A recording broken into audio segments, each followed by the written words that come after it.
vai responder sobre as penas da lei. E não adianta estar fugido. Não. E na Itália, a gente está aqui no Brasil, por exemplo. Vai dar ruim de qualquer jeito, né? Vai. Mas vai depender do país também, que a gente tem acordo de extradição, tem todo tem um muitas know-how. Tem nuances, muitas nuances nesse então sentido. ainda dá para se esconder um pouco, né? Dá para se esconder um pouco. Tem situações que o próprio judiciário determina aonde vai ser o domicílio da criança. Não pode sair dali.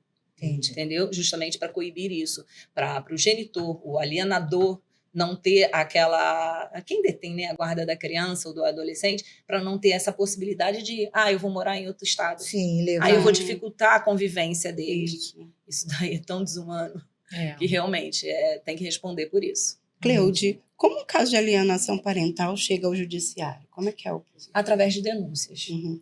Pode ser denúncias para a Defensoria Pública, para o Ministério Público, e tem situações que pode fazer até diretamente ao juiz, que eu acho assim, mais interessante você procurar um advogado, especialista na área, explicar o que está acontecendo, apresentar as provas. Sabe? Que tipo de provas? Como é que é? Pode ser vídeos, pode ser mensagens por WhatsApp, foi até perguntado isso, né, se poderia utilizar.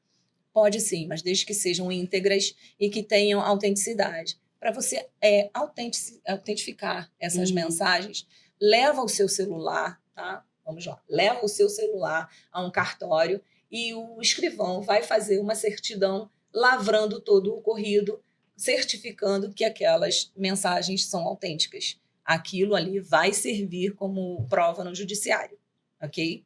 Fica a dica, hein, gente? Olha, e tem também testemunhas. O que você puder de reunir de provas para você comprovar essa situação, e verificando, lógico, que a lei te possibilita isso, leve, porque isso aí vai te ajudar muito.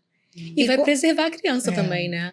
Não, o único emocional intuito, dessa criança. Todo o intuito é preservação isso, né? da criança e do adolescente. O tempo porque, dependendo da situação, isso daí dependendo não, isso realmente afeta diretamente a parte emocional da criança. Mental, né? Entendeu? Então, isso prejudica o desenvolvimento psicológico dessa criança e desse adolescente. De abandono, né? Total, porque a sensação de abandono é uma coisa assim que só sabe quem passa.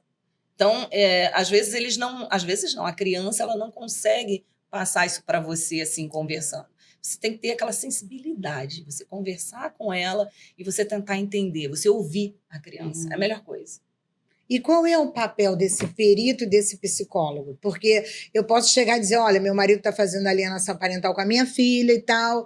Aí tem que ter uma investigação, né? Sim, tem que ter uma investigação. E como é que é feito isso, esse perito, esse psicólogo, como é que eles fazem? Sim, o perito, na realidade, ele vai elaborar laudos periciais com base na convivência da criança, ele vai ouvir a criança ou o adolescente, tá? Porque são para os dois, porque o adolescente está naquela formação ainda, então a lei abrange os dois, e aí o perito vai elaborar esse laudo pericial de acordo com todos os dados que ele for coletando em relação à criança e à família.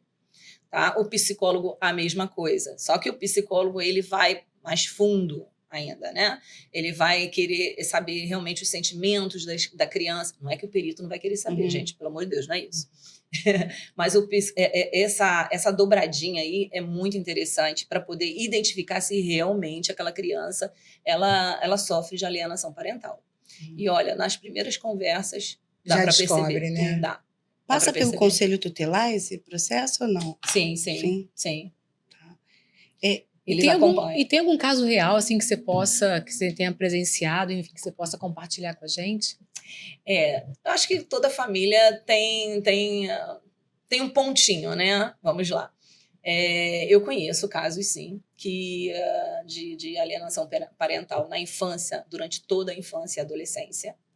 E essa situação não foi tratada, não tiveram a sensibilidade de tratar, e hoje em dia a gente visualiza num adulto as sequelas desse problema ocorrido na infância e na adolescência. Então, assim, como eu vejo isso na prática, eu analiso que realmente a gente verifica que é uma monstruosidade. Que você faz uma coisa que a pessoa, às vezes, não tem nem noção do que está fazendo. O alienador que eu estou falando. Quando você vê um adulto com problemas sérios na ordem psicológica, que você vai ver a dimensão desse problema.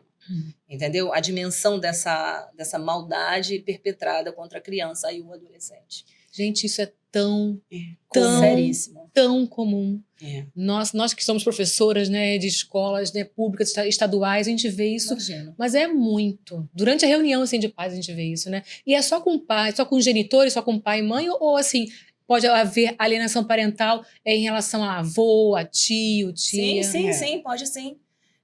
Inclusive, se o alienador, ele não vai fazer somente com outro genitor, ele vai pegar toda a família. Uhum.